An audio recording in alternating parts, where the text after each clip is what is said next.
ஆத்தாடி செவிடி நான் இல்ல எங்க அம்மா. அந்த ஆடு கத்திய வைக்கிற நேரம் கத்த ஆரம்பிச்சிருச்சு. பாவம் பயந்துருச்சுன்னு நினைக்கிறேன். எனக்கு இந்த பாராட்டு சீராட்டெல்லாம் பிடிக்காதுப்பா. எனக்கு வெக்கமா இருக்கு. ஏய் யாரா அவன்? இதை பார்க்குறப்பயே நமக்கு ஒரு மாதிரி இரிட்டேட்டிங்காக தானே இருக்குது. இதே மாதிரி தான் இந்த படம் முழுக்க 999 கத்திக்கிட்டே இருப்பாங்க. கொலா சண்டையிலேயே கோல்டு மெடல் வாங்கின மாதிரி குறன்னே பேசிகிட்டு இருப்பாங்க. படம் முழுக்க இப்படியே இருந்தால் நீங்கள் பார்ப்பீங்களா? இந்த வீடியோவில் நான் பேசுவதை தவிர்த்து இந்த திரைப்படத்தில் வரும் காட்சிகள் ஏதேனும் உங்கள் காது ஜவ்வை கிழித்தால் கம்பெனி பொறுப்பில்லை, எக்ஸ்ட்ரா பொறுப்பு துறப்பு பார்த்துக்கங்க. இந்த படத்தோட பேர் கேடி த டெவில். எதுக்காக இந்த பேருன்னு என்ன கேட்காதீங்க, எனக்கே தெரியல. இந்த ஒரே ஒரு படத்துக்குள்ள அசுரன் படம் ஒளிஞ்சிருக்கு, வடச்சென்னை படம் ஒளிஞ்சிருக்கு, இந்த மாதிரி ஏகப்பட்ட தனுஷ் படங்கள் ஒளிஞ்சிருக்கு உள்ள. இது எல்லாத்தையும் வீடியோக்குள்ளே போய் பார்க்கலாம். வீடியோக்குள்ளே போகிறதுக்கு முன்னாடி லைக்கை போடுங்க. சப்ஸ்கிரைப் பண்ணாமல் யாராவது பார்த்துட்டு இருந்தால் சப்ஸ்கிரைபை தட்டுங்க. வீடியோவை ஃபுல்லாக பார்த்து முடிச்சுட்டு கமெண்ட் செக்ஷன் பக்கம் போங்க.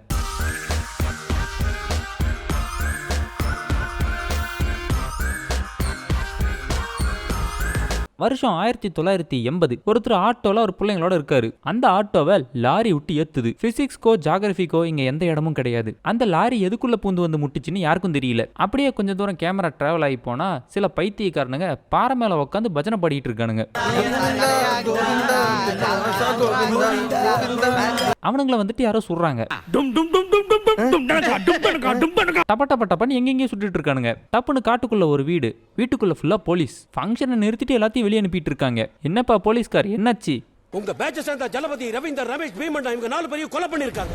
அப்படின்னா அவன் சிட்டிக்குள்ள நுழைஞ்சிட்டானா அப்படின்னு கேட்கறாரு. யாருப்பா சிட்டிக்குள்ள நுழைஞ்சது? எப்பா வெளியே அனுப்புங்கப்பா அவரை. நம்ம ரவிசங்கரோட பொண்டாட்டி வந்துட்டு ஒரு பொட்டியை தூக்கி போடுது. அந்த பொட்டிக்குள்ள இருந்து ஒரு அருவா வருது. அந்த அருவாக்கு நான் கொடுக்கறேன்டா பில்டப்னு பில்டப் கொடுக்குறாரு. திரும்பவும் தலை தூக்க வச்சு வரலாறு படைச்ச அருவா இது.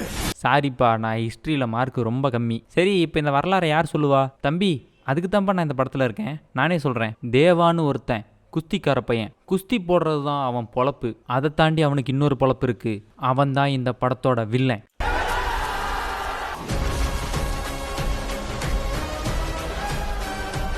அட சார், என்ன சார் நீங்கள் மண்ணள்ளி நெஞ்சில் போட்டீங்க? நெஞ்சு முடியெல்லாம் மண் ஒட்டிக்கிச்சு. ஒரு அரை மணி நேரம் கிட்ட தேவா கை தான் பில்டப்பு. அந்த தேவா ஒரு அரக்கு இருக்கேன், அவன் அப்படி பண்ணான், இப்படி பண்ணான், எப்படியோ பண்ணான். அவன் அப்படி பண்ணதில் பதறினவங்க பல பேர், செதறினவங்க சில பேர், அவன் இப்படி பண்ணதில் இல்லாமல் போனவங்க சில பேர், அங்கேயே இருந்தவங்க பல பேர். நம்ம போலீஸ்காரங்க தேவாவை போட்டு தள்ளுறதுக்கு ஆள் அனுப்புனா நம்ம தேவா அவன் தலைவே கொண்டு வந்து போலீஸ் ஸ்டேஷனில் வச்சு மாஸ்க் காட்டுறான். அடே, கொலை பண்ணுறதெல்லாம் மாசுன்னு இன்னும் எவ்வளோ நாளைக்கிடா நம்ப வச்சுட்டு இருப்பீங்க? சரி, கதைக்கு தேவை, விட்டுருவோம். இப்படி ஒரு கொடூர கிறுக்கனை கொண்டாடுற ஒரு கிறுக்கன் இருக்கிறான். ராமனுக்கு அனுமான் போலையா? அதுக்கும் மேலடா தம்பி. அந்த கிறுக்கன் தான் நம்ம ஹீரோ, நம்ம ஆக்ஷன் பிரின்ஸு. ஓ, அது பாலா? வெள்ளையா இருக்கவும் வேற என்னமோ நினைச்சிட்டேன். நம்ம ஹீரோ தொணன்னு பேசிக்கிட்டே இருப்பாரு. அப்பப்ப இப்படி பைத்தியம் மாதிரி சிரிக்க கூட செய்வாரு. வர வழியில என்னாச்சு தெரியுமா? அண்ணே அது என்னாச்சுனா சொல்லியா? ஒண்ணுமே நடக்கல. அப்புறம் ஏன் இதை சொன்னேன்? வில்றவங்கள தூக்கி விடுறதானே வாழ்க்கை, அதுக்கு தான் இப்படி கஷ்டப்படுறோம். அட, வில்றவங்களை தூக்கி விடலாம்ப்பா.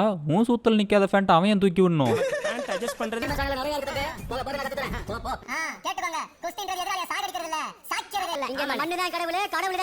அடே கிறுக்கா, ஏன்டா தொணன்னு பேசிக்கிட்டே இருக்கிற? கொஞ்சம் அளவா பேசுடா, அப்பதான் ஆடியன்ஸ்க்கு புரியும். நம்ம ஹீரோவோட அண்ணன் கூப்பிட்டாருன்னு ஒரு குட்டி பையன் வந்து சொல்றான். சண்டை போட்டுட்டு இருந்தவனுங்களாம் ஒரு நிமிஷம் ஷாக் ஆயிட்டானுங்க. நம்ம ஹீரோ அண்ணன் கூப்பிட்டுருக்காரா அப்படின்னு சொல்லி அவசரமா போறாரு.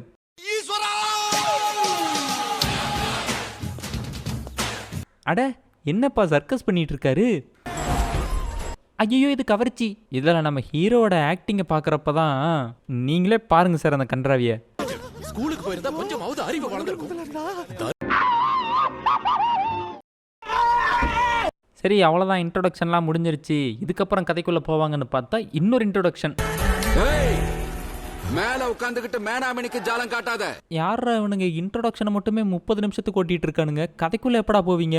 இவருக்கு அவ்வளோ சீன்லாம் கிடையாது. நம்ம ஹீரோவோட அண்ணனோட ஃப்ரெண்டு, அவ்வளோதான். நம்ம ஹீரோவோட அண்ணன் வந்துட்டு ஒரு பிள்ளைய லவ் பண்றாரு. அந்த பிள்ளை யாருங்கிறத கடைசியா பார்ப்போம். ஹீரோவோட அண்ணனும் இந்த புதுசாக இன்ட்ரடியூஸ் பண்ண கேரக்டரும் பயங்கர ஜிகிரி தோஸ்து. இன்னும் வேற யாராவது இன்ட்ரோ கொடுக்க வேண்டியது இருக்குதாப்பா? இந்த படத்தோட ஹீரோயின். இந்த ஹீரோயின் வந்துட்டு கிரிஞ்சுனா கிரிஞ்சு, பயங்கர கிரிஞ்சு. இல்லை அப்படி சொல்ல வேணாம், வேற மாதிரி.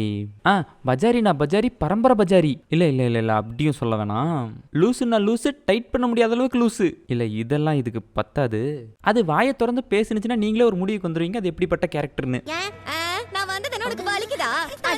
லட்சுமி உன்கிட்ட ஒண்ணு பேச. நம்ம ஹீரோவோட மண்ணெண்ண கடையில் ஒரு திருட்டு நடந்துருச்சு. லிட்டர் அளக்கிறத தட்டி வச்சிருக்கானுங்க. அதை ஹீரோயின் பார்த்துட்டு ஒரே சண்டையான சண்டை. இந்த ஹீரோயின் வந்ததுலேருந்து படமே எப்படி ஆயிடுச்சுன்னா ஏதோ மீன் மார்க்கெட்டுக்குள்ளே போந்த மாதிரி. அவங்க என்ன வேலை பேசுகிறாங்க நம்மளுக்கு தெரியாது, நாம் என்ன வேலை பேசுகிறோன்னு அவங்களுக்கு தெரியாது. கொஞ்சம் எட்ட நின்று பார்த்தா மார்க்கெட்டே சைனீஸ் படத்தை டப்பிங் இல்லாமல் பார்க்குற மாதிரி தான் இருக்கும். அந்த மாதிரி தான் இதை பார்க்குறப்ப இருக்குது. நம்ம ஹீரோயினும் ஹீரோ கிட்ட எவ்வளோ வேலை வேணுமோ அவ்வளோ வேலையும் வாங்கிக்கிறாங்க. இந்த மண்ணெண்ணை திருட்டு மேட்டர் உங்கள் அண்ணன் கிட்ட சொல்லிடுவேன்னு சொல்லி. அப்படி ஒரு நாள் தேட்டருக்கு போகிறப்ப அங்கே நம்ம சஞ்சய் தட் வராரு. நம்ம சஞ்சய் தட்டோட இன்னொரு ஆன்டி வேற வருது. தியேட்டர்ல அங்க ஒரு பிரச்சனை, சண்டையெல்லாம் நடக்குது. நம்ம ஹீரோ விசிலடிச்சு வேடிக்கை பார்த்துட்டு இருக்காரு. அதுக்கப்புறம் நம்ம ஹீரோயின் வந்துட்டு பத்தி குச்சி ஃபேக்டரியில சென்ட் திருடுறத ஹீரோ கண்டுபிடிச்சிடுறாரு. அது சென்ட்டை திருடுறது கூட பிரச்சனை இல்லைங்க, அது சென்ட்டை எப்படி அடிக்குதுன்னு பாருங்க.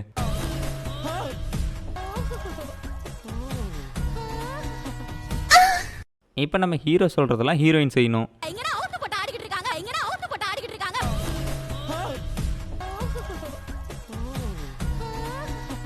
சரி அதெல்லாம் கிடக்கட்டும் கழுத. நம்ம சஞ்சய் தட் வந்துட்டு குஸ்தி மைதானத்துக்கு வராரு. அங்க நம்ம ஹீரோவும் இருக்காரு. சஞ்சய் தட்டை வாங்க குஸ்தி போடுங்கன்னு கூப்பிட்டு குஸ்தியும் போட வைக்கிறாரு. நம்ம சஞ்சய் தட்டும் குஸ்தி போடுறாரு.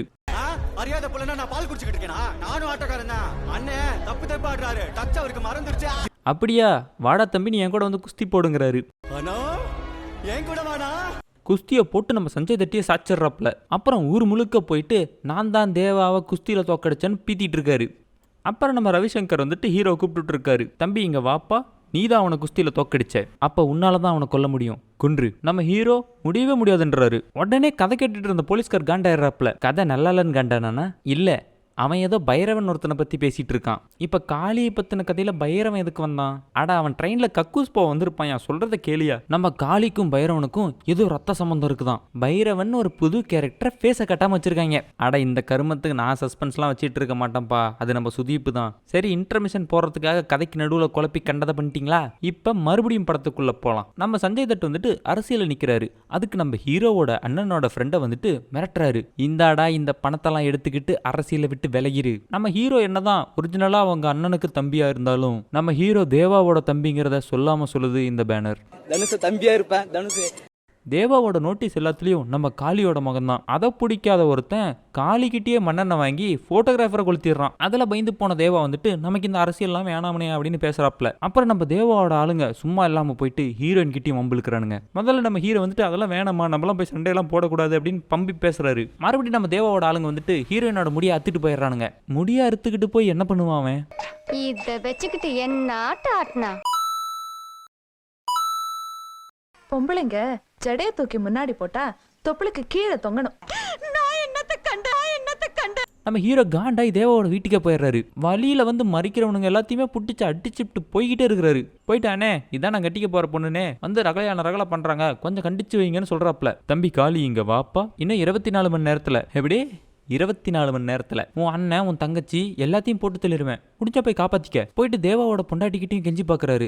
அவளும் முடியவே முடியாதுன்ட்டா. நைட்டோட நைட்டா காளியோட ஃபேமிலியவே சுத்து போடுறானுங்க. நம்ம காளி ஒத்த ஆளா நின்று எல்லாத்தையும் பந்தாடுறான். இந்த சீனை சிங்கம்ல பார்த்த மாதிரி உங்களுக்கு ஞாபகம் இருக்குல்ல?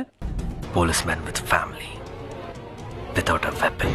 என்னப்பா வடச்சென்னை அசுரன்லாம் வரும்னு சிங்கமும் திருப்பாச்சியுமா வந்துட்டு இருக்கு. இதோ இப்ப அசுரன் மோட் ஆக்டிவேட்டட்.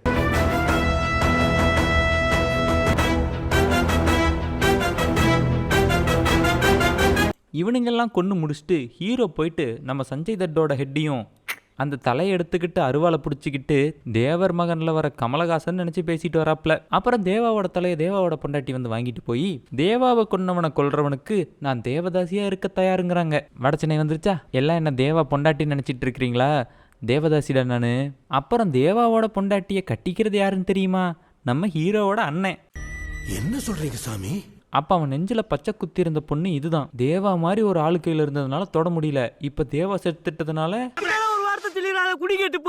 அப்புறம் ஏதோ டோனி பிரெகன்சன் ஒருத்தனை பத்தி பேசுறாங்க. அது அவனா அவளான்னு தெரியல. அவன் பேசுறப்ப அவங்கிறான், இவன் பேசுறப்ப அவங்கிறான். எல்லாரும் வந்து சுத்து போட்டாங்க. இப்ப நம்மள காப்பாத்த யாருங்க வருவா? பைரவன் வருவான். நம்ம சுதீப்பை காட்டுறாங்க. படத்துக்கு பார்ட் 2 லீட கொடுத்து முடிக்கிறாங்க. படம் மொத்தமாவே சுத்தமா நல்லா இல்லைன்னு சொல்லிட முடியாது. நம்ம ரவிசங்கர் இதான்ப்பா கதை அப்படின்னு ஒரு கதையை சொல்லிட்டு இருக்காப்ல. ஆனா அவரை காட்டுறப்ப வேற என்னமோ பேசிட்டு இருக்காப்ல. இந்த ஹீரோயினை காட்டுனதுல இருந்து சும்மா நசன பேசிட்டே தான் இருந்துச்சு. அதெல்லாம் ஒரு மாதிரி இரிட்டேட்டபிளா தான் இருந்துச்சு. கடைசியா வர ஃபைட்டும் சரி, சஞ்சய் தட்டை கொல்றதும் சரி நல்லா இருந்துச்சு. ஆனா அது நல்லா இருக்குன்றதுனால படத்தோட ஸ்டார்டிங்ல இருந்து இருக்கிற கிரிஞ்செல்லாம் பார்க்க முடியாது. நம்ம ஊருக்கு நானு தான் ஜேம்ஸ் பாண்ட், கண்ணு மட்டும் தான் இல்ல. ஐயோ இவனை ஏன்பா கிட்ட கிட்ட காட்டுறீங்க? இவனுங்களும் பார்ட் 2ன்னு ஒரு ஸ்கேமை போட்டானுங்களா? எல்லாருமே பார்ட் 2ன்னு ஒரு ஸ்கேமை போட்டு விட்டுறானுங்க. உங்களை அடுத்த வீடியோவில் வந்து பார்க்குறேன். பாய்.